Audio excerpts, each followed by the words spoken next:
안녕하세요. 발표를 하게 된 올해 시스템 반도체 공학부에 들어오게 된 1학년 이이삭이라고 합니다.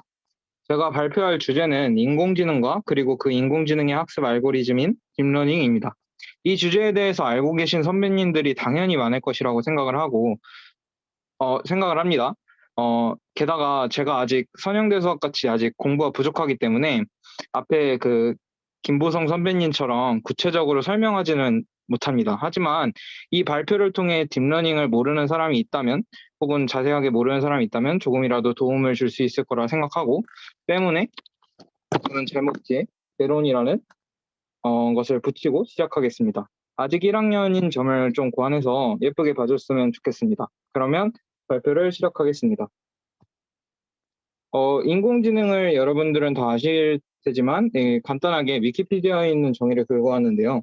인공지능 또는 AI는 인간의 학습 능력, 추론 능력, 지각 능력, 그 외에 인공적으로 구현한 컴퓨터 프로그램 또는 이를 포함한 컴퓨터 시스템을 의미합니다. 그렇다면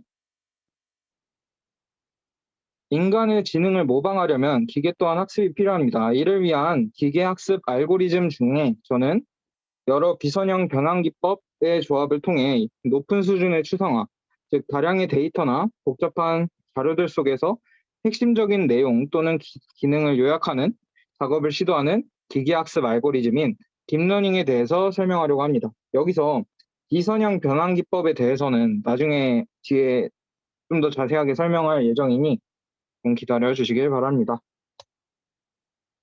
저는 딥러닝에 대해서 조금 더 자세하게 설명하기 전에 딥러닝과 크게 다르지 않은 어떻게 보면 딥러닝의 시발점이자 딥러닝의 다운그레이드 버전인 인공신경망에 대해서 먼저 설명하려고 합니다. 인공신경망은 사실 2016년에 출제된 2017학년도 6월 모의평가의 비문학 지문에 설명된 적이 있는데요. 이게 되게 쉽게 설명되어 있어서 여기에 일단 기반해서 먼저 설명하고 그 다음에 좀 더 제가 조사한 내용을 바탕으로 좀 더 자세하게 설명해 보도록 하겠습니다.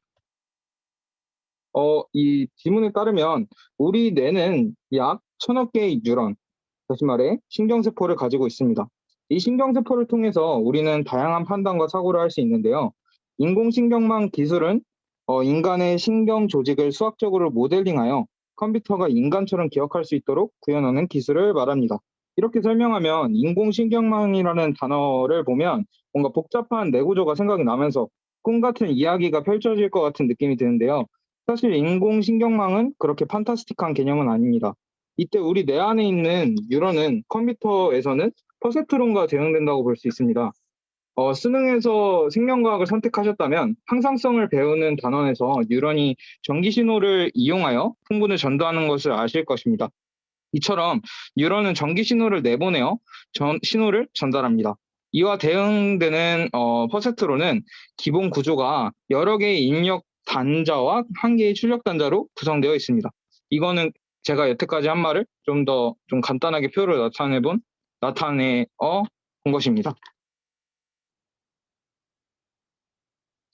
보통 인공신경망은 퍼셉트론 하나만으로 구성되어 있지 않습니다. 인공신경망은 다수의 퍼셉트론을 여러 계층으로 배열하여 한 계층에서 출력된 신호를 다음 계층의 입력 단자에 입력되는 구조로 이루어집니다.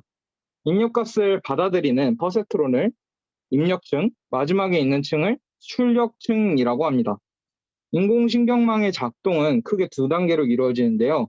학습 단계에서는 출력값과 정답의 비교를 통해서 가중치를 갱신하는 단계라고 할 수 있고, 가중치의 갱신이 더 이상 일어나지 않으면 학습 단계가 종료되는데, 이후의 단계를 판정 단계라고 합니다. 퍼셉트론을 도식화하면 다음과 같습니다. 그 두 페이지 전에 말씀드렸던 퍼셉트론 내에서의 여러 개의 입력 단자와 출력 단자를 의미합니다. 여기 나와 있는 이 노란색 네모는요. 각각의 입력 단자에 할당된 가중치를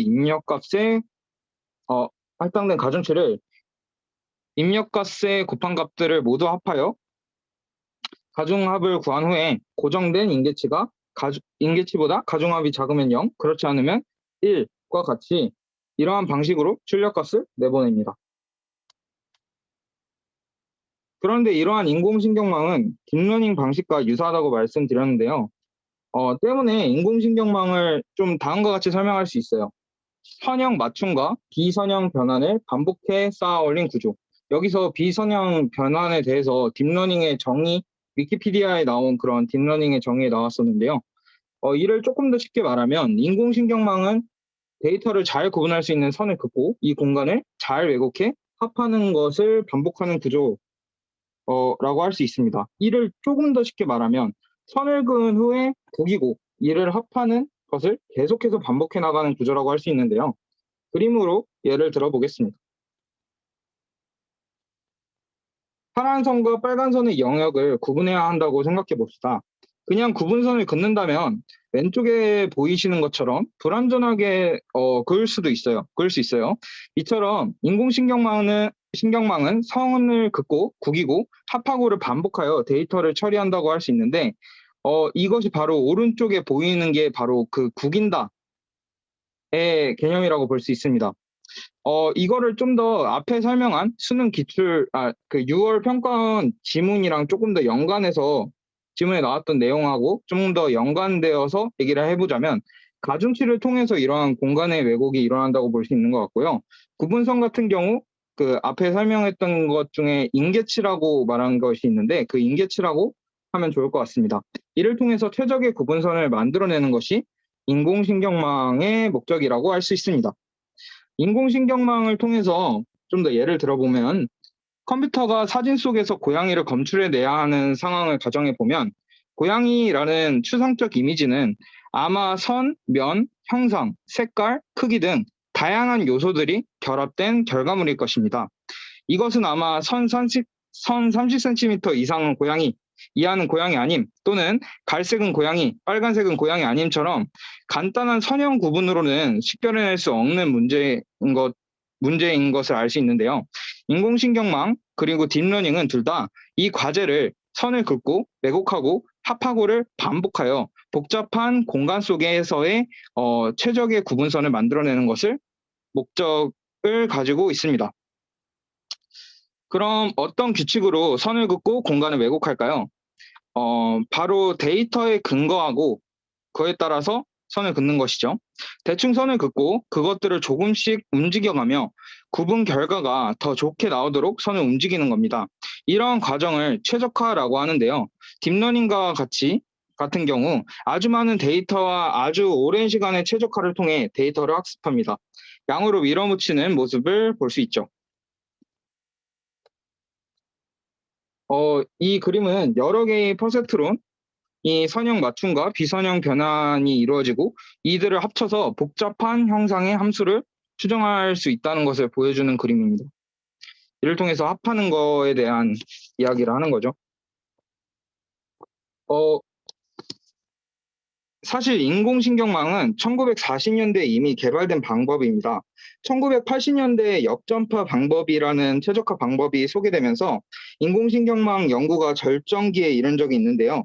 이후 인공신경망은 영상 처리, 인공지능, 제어 등 다양한 분야에 적용되었습니다. 90년대에 이르러 그 연구가 포화 상태에 이르고 이내 한계를 보이기 시작하더니 곧 암흑기를 만나게 됩니다. 인공신경망이 외면받는 여러 한계들 중 대표적인 문제 중 하나는 바로 최적화가 쉽지 않다는 점이었습니다.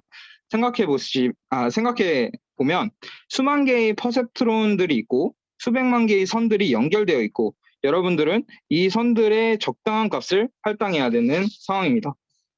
이걸 최적화 알고리즘을 통해 해줘야 되는데 최적화 알고리즘이 만약 진짜 최적값이 아닌 잘못된 최적값에 도달하면 큰 문제가 생깁니다. 이를 조금 더 그림으로 표현해보고 이렇게 준비를 해봤는데요. 최고 높은 산봉우리에 올라가야 하는 게 목적이라고 하면 이거 저희 집 앞에 대모산이 있어서 만약에 대모산이 최고 높은 산봉우리라고 생각해보면 대모산에 가야 해서 앞만 보고 막 달려서 산봉우리에 올라가 봤더니만 이 산이 아닌가? 하면 이게 정말 큰일이 되겠죠. 이처럼 인공신경망은 그 구조가 워낙 복잡하기 때문에 이런 문제가 발생했을 때 그야말로 속수무책이었고 때문에 암흑기를 걷게 되었습니다. 그렇게 모두가 인공신경망을 외면하던 암흑기 시절에 꿋꿋하게 인공신경망 외기를 걸어왔던 학자가 있었는데요. 바로 그가 딥러닝의 1등 공신 토론토 대학의 제프리 힌톤 교수입니다. 2006년에 그가 발표한 논문에서 인공신경망의 각 층들을 먼저 비지도 학습 방법을 통해 잘 손질해주고 그렇게 전처리한 데이터를 여러 층 쌓아 올려 인공신경망의 최적화를 수행하면 이산이 아닌가 하는 함정 없이 훌륭한 결과를 만들어낼 수 있다는 것을 보여주었습니다. 이렇게 그가 논문을 발표한 시점부터 인공신경망은 큰 인기를 얻었으며 이 시점을 계기로 암흑기를 걷던 인공신경망은 조금 더 보완된 방법이나 다른 기술의 상황이 좋아지면서 환경이 좋아지면서 딥러닝으로 환골탈태하게 되었습니다. 그렇다면 그토록 오랜 암흑기였던 신경망을 성공적으로 딥러닝으로 환골탈태하게 한 요인은 무엇일까요? 그 요인에는 크게 다음과 같이 네 가지로 뽑을 수 있습니다. 참고로 딥러닝 알고리즘을 크게 세 분류로 나누면 대략적으로 이렇게 나눌 수 있는데요. 첫 번째가 여기 앞에 보이는 unsupervised learning을 기반으로 한 방법, 그리고 두 번째가 convolutional neural network의 다양한 변형, 그리고 C계열 데이터를 위한 recurrent neural network와 게이트 유닛으로 나눌 수 있는데요. 이 세 분류의 알고리즘이 바로 화면에 보이시는 네 가지 요인 중 세 가지 요인에 해당합니다. 네 번째 요인 같은 경우에는 알고리즘의 변화라기보다는 데이터를 분석하기 위한 환경의 개선이라고 볼 수 있습니다. 이에 대해서 조금 더 자세히 설명해 보도록 하겠습니다. 환골탈태의 첫 번째 요인이자 딥러닝 알고리즘의 세 분류 중 하나인 unsupervised learning을 이용한 프리트레이닝입니다. 앞서 힌통 교수가 2006년에 제안했던 것이 바로 이 방법인데요. unsupervised learning, 한국말로 비지도형 기계학습은 대충 말해서 이건 사과, 이건 고양이, 이건 사람 이런 가르침 없이 그냥 사과, 고양이, 사람을 다 던져놓고 구분하라고 시키는 학습 방법인데요. 그렇게 되면 아무래도 컴퓨터는 비슷한 것끼리 군집을 찾게 될 것이고 알고리즘은 군집화하는 과정 속에서 특이한 놈들을 과감하게 무시함으로써 결과적으로 노이즈 감소의 효과를 얻게 됩니다. 이렇게 비지도형 기계학습으로 데이터를 고르게 잘 손질할 수 있었고 이것을 깊은 인공신경망, 같은 말로 딥러닝망에 넣으면 앞서 제기한 함정들에 훨씬 적게 빠진다는 것입니다. 이것이 바로 딥러닝의 최초 진일보였습니다. 기계학습은 데이터에서 노리지로 바로 학습을 진행할 수도 있지만 보통 중간 단계인 특징 추출을 거쳐 데이터, 피처, 그리고 놀리지의 단계로 학습하는 것이 보통입니다. 예를 들어 사진 속에서 사물을 인식하기 위해 먼저 특징적인 선이나 특징적인 색 분포 등을 먼저 추출한 후 이를 기반으로 이건 사과다, 이건 바나나다 라는 판단을 내리는 것입니다. 이러한 중간 표현 단계를 특징 지도라고 하는데요. 기계학습의 성능은 얼만큼 좋은 특징들을 뽑아내느냐에 따라서 그 성능이 매우 크게 좌지우지됩니다. 예전에는 사람의 예측으로 뽑혔던 이 특징들이 지금은 이마저도 기계학습을 이용해 뽑는다는 것입니다. 이제는 특징 추출과 학습 모두가 딥러닝 알고리즘 안에 포함되어 있다는 것입니다. 다단계로 특징을 추출해 학습하는 Convolutional Neural Network, 한국말로 합성곱 신경망은 현재 딥러닝의 대세로서 특히 이미지 인식에서 큰 발전을 이룩하고 있습니다. 시계열 데이터란 시간의 흐름에 따라 변화하는 데이터를 말하는데요. 이러한 시계열 데이터에서 탁월한 성능을 보여주는 딥러닝 방법이 바로 Recurrent Neural Network, 약자로 RNN입니다. RNN은 매일 순간마다 인공신경망 구조를 쌓아 올렸다고 생각하시면 되는데요. 예를 들면 100초면 100개의 인공신경망을 쌓아 올리는 거죠. 예전에 RNN은 인공신경망이 너무 깊어서 오랜 시간 전에 데이터들을 까먹는 현상 때문에 학습이 힘들었는데요. 주거 슈미더버 교수의 Long Short Term 메모리로 약자로 LSTM이라는 게이트 유닛을 각 각 노드마다 배치하여 이러한 문제를 극복하였고, 현재는 앞에 설명하였던 컨볼루셔널 네트워크, 뉴럴 네트워크의 가장 강력한 경쟁 상대로 자리매김하고 있습니다. 사실 예전에 많은 데이터를 가지고 이렇게 저렇게 하면 아마 잘 될 거야 라는 생각들은 데이터를 아무리 많이 가지고 있더라도 그것을 구현하는 것이 사실은 쉽지는 않았습니다. 잘 될지 안 될지도 모르는데 수십 대의 컴퓨터를 몇 달간 돌릴 수 있는 것은 좀 무리가 되니까요. 하지만 GPGPU라는 개념이 개발되면서 저렴한 가격으로 CPU와 병렬 처리를 할 수 있는 GPU 제품들이 출시되었고, 이를 효율적으로 이용하는 언어 구조들이 개발되면서 딥러닝은 그 컴퓨팅 시간이 수십 분의 1로 줄어들었다고 합니다. 연구에 사용할 수 있는 데이터 풀도 많아져서 예전에는 기껏해야 몇만 개의 손글씨 데이터가 전부였던 것들이 이제는 지금은 천만 장의 고해상도의 사진들은 물론 필요하다면 구글이나 유튜브에서 자료를 끌어올 수도 있으니까 데이터 풀도 되게 커졌다고 볼 수 있죠. 이처럼 딥러닝을 활용한 인공지능은 아시다시피 우리의 삶에 큰 영향을 끼칩니다. 최근에 코로나 시국에서도 인공지능이 활약을 했습니다. 이 뉴스는 일단 첫 번째로 보이는 카이스트에서 발표한 뉴스인데요. 그동안 심층 학습 기법을 통해서, 다시 말해 딥러닝을 통해서 코로나19를 진단하는 여러 연구 사례가 보고되어 있었는데, 진단 정확성을 높이기 위해서는 많은 양의 데이터 확보가 필수적인 것에 반해 현재와 같이 비상 상황에서는 일관되게 정제된 대량의 데이터를 수집하기가 극히 어려웠다고 합니다. 카이스트에서 전처리와 국소 패치 기반의 방식을 통해서 이 문제를 극복했다는 소식을 전하고 있습니다. 우리에게는 조금 작년 5월에 발표된 약 1년 된 소식이긴 해도 그래도 그 당시에 저희한테는 희소식이었겠죠. 두 번째 뉴스는 인공신경계 시스템을 구현했다는 것인데요. 연세대에서 발표한 소식입니다. 인공지능 반도체 소자를 사용해 인간의 신호 전달 시스템을 모사한 연구로 인공지능 반도체 소자와 인공 신체 기관을 융합하는 미래 헬스케어 및 소프트 로봇 기술의 가능성을 열었다고 할 수 있습니다. 이 또한 저희에게 희소식이라고 할 수 있죠. 이처럼 인공지능은 우리 삶에 영향을 크게 미칩니다. 딥러닝에 대해서 알아보던 중에 딥러닝의 단점을 보완했다는 뉴스를 기존의 딥러닝의 단점을 보완했다는 뉴스를 제가 고등학교 1학년 때 보게 되었었는데요. 이에 대해 흥미를 느껴서 당시에 보고서를 썼었고, 이에 대해서 지금 여기서도 좀 인용해서 가지고 와봤습니다. 제목은 이렇습니다. 인간의 문제 해결 과정은 목표 설정 후에 전략 수립, 실행, 그리고 전략 수정을 반복하는 과정으로 상태 의존적인 복잡한 시간의 함수입니다.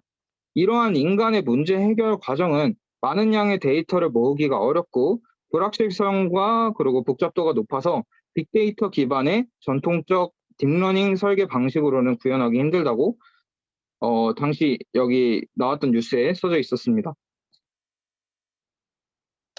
이게 결국에 딥러닝의 한계라고 할 수 있죠.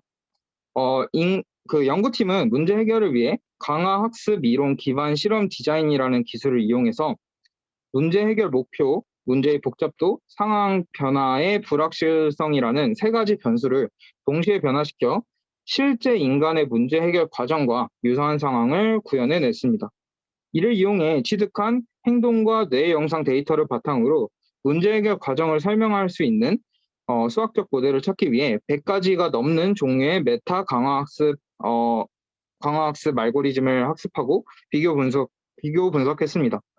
참고로 연구팀은 더 엄밀한 검증을 위해 정밀 행동 프로파일링이라는 분석 방법을 적용했는데요.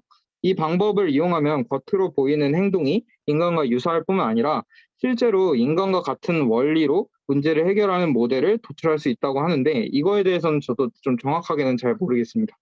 여튼 그 결과로 방금과 같이 연구팀이 한 그런 연구의 결과로 문제의 불확실성 및 복잡도가 변화하는 상황에서 인간의 학습과 추론 과정을 모사하는 메타 강화학습 모델을 구현했고, 이 모델의 정보 처리 과정이 전두엽의 한 부위인 고개 측 전전두피질의 신경 활성 패턴으로 설명된다는 것을 발견했습니다.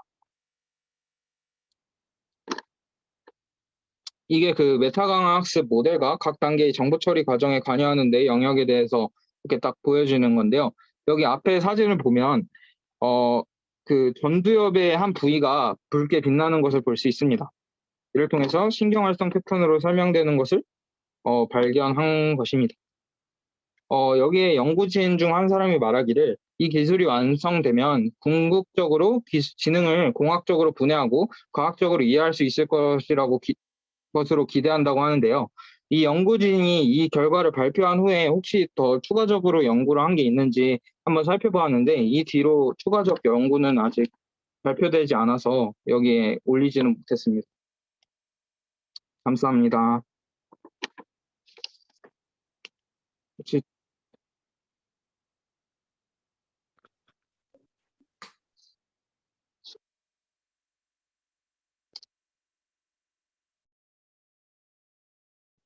발표 잘 들었습니다. 그 질문 있으신 분들 질문하시면 될 것 같아요.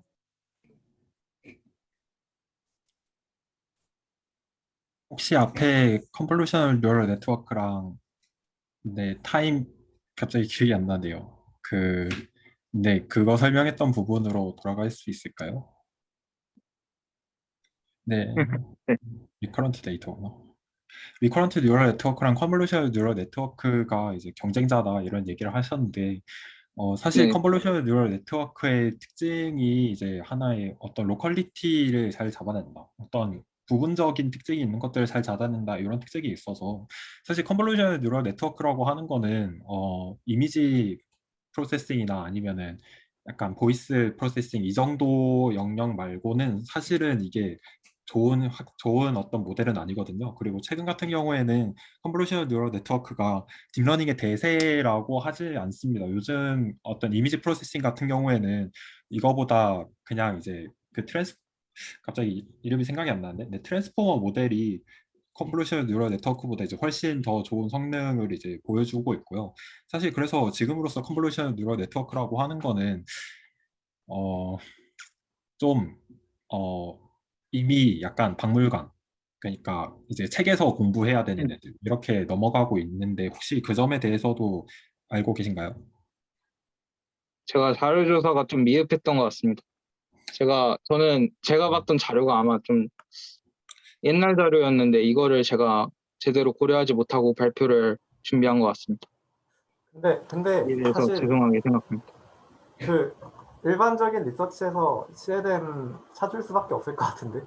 그러니까 그 요즘 뭐라 해야 되지, 좀 트렌드한 알고리즘 같은 경우에는 사실 잘 안 나온 경우도 많고, 어떻게 보면은 대중적인 알고리즘이어서, 그러니까 대중적이라는 게 맞나? 잘 알려진?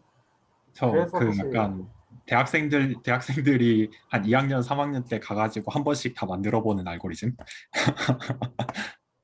근데 그리고 사실 그러니까 굳이 얘기하면은 컨볼루셔널 뉴럴 네트워크도 시계열 데이터를 다룰 수 있기 때문에 예를 들면은 원디멘션 컨볼루셔널 네트워크 만들고 패딩을 그 일반적으로 아는 패딩 말고 커주얼 패딩이라고 해서 이게 약간 뭐라고 해야 되지? 그 시간 순서를 좀 반영할 수 있게 넣는 컨볼루셔널 뉴럴 네트워크가 있는데 그래서 그런 부분에서 요새 막 시계열 데이터에서 LSTM 많이 쓰기도 했지만 어떤 논문들에서는 그 원디멘셔널 컨볼루셔널 뉴럴 네트워크에다가 패딩을 커주얼하게 주고 뭐 그런 식으로 하면은 그 부분에서 어느 정도 경쟁력, 그러니까 시계열 데이터를 다룰 수 있는 경쟁력이 있다는 논문도 꽤나 최근에 나와서 사실 뭐 굳이 한 분야에서 경쟁 잘하고 볼 수도 있을 것 같습니다. 그리고 사실 이제 어떻게 사용하냐에 따라서도 성능이 되게 많이 달라져가지고, 막 이게 구시대적인 알고리즘이다 이렇다기보다는 그냥 장단점이 존재는 해요. 그러니까 분명히 알고리즘 간에, 그러니까 막 절대적으로 어떤 알고리즘이 성능이 좋다 이런 타기도 조금 힘들고, 아까 말한 것처럼 변형을 하거나 아니면은 다른 알고리즘하고 혼합을 했을 때 나오는 시너지 같은 것도 충분히 있어서, 그냥 사실 뭐 나무란다기보다는 그냥 궁금해서 물어봤던 것 같은데, 의도 자체는 다른 다들 알고리즘에 대해 인지하고 있냐 이런 거에 대해서. 다들 제가 얘기할 것들을 다 대신 다 해주시네요. 네, 어쨌든 뭐 이런 얘기들을 약간 사실 지금 하는 사람들 전부 다 물리학과지만 이제 나머지 한 사람도 물리학과가 됐죠. 나머지 다 물리학과지만 물리학과에서도 약간 지금 인공지능이 굉장히 핫하고 인공지능을 약간 물리에 어떻게 활용하느냐 이런 것들도 많이 연구가 되고 있기 때문에 어, 꼭 이제 얘기하실 때 이제 점점 나아갈 부분들 이런 것들이 이제 많이 있을 것 같아요. 컨볼루션 뉴럴 네트워크 말고도 사실 이제 지금 인공지능 모델, 머신러닝 모델들 같은 경우에는 다들 이제 약간 포화 상태에 슬슬 이르기 시작했다고 네, 얘기를 하더라고요. 그래서 뭐 꼭 이제 머신러닝이 나쁘다, 뭐 머신러닝이 안 좋다 이런 거라기보다는 막 머신러닝을 많이 공부하면서 그리고 이제 이제 다음 세대의 이제 연구자 또는 이제 뭐 연구자가 아니라 그냥 회사원이라고 하더라도 이런 관련 일을 하게 된다고 하면은 이런 거에서 자신이 가질 수 있는 어떤 인사이트나 자신만의 약간 창의적인 시각이나 이런 것들이 어떤 게 있을지 이런 것들을 많이 생각해 보면 좋을 것 같습니다. 음, 만약에 제가 좀 더 성장한다면 다음에 세미나를 만약에 하게 된다면 그런 시각을 보여줄 수 있도록 노력하겠습니다. 아니고요. 세미나에서 그런 시각을 보여주실 필요는 없어요. 논문에서 그냥 많이 쓰시고 어쨌든 네, 그냥 발표 잘 들었습니다. 자기 관심 있는 분야 나오니까 신나서 떠든다 생각합니다. 네, 맞아요. 감사합니다. 발표 잘 들었습니다.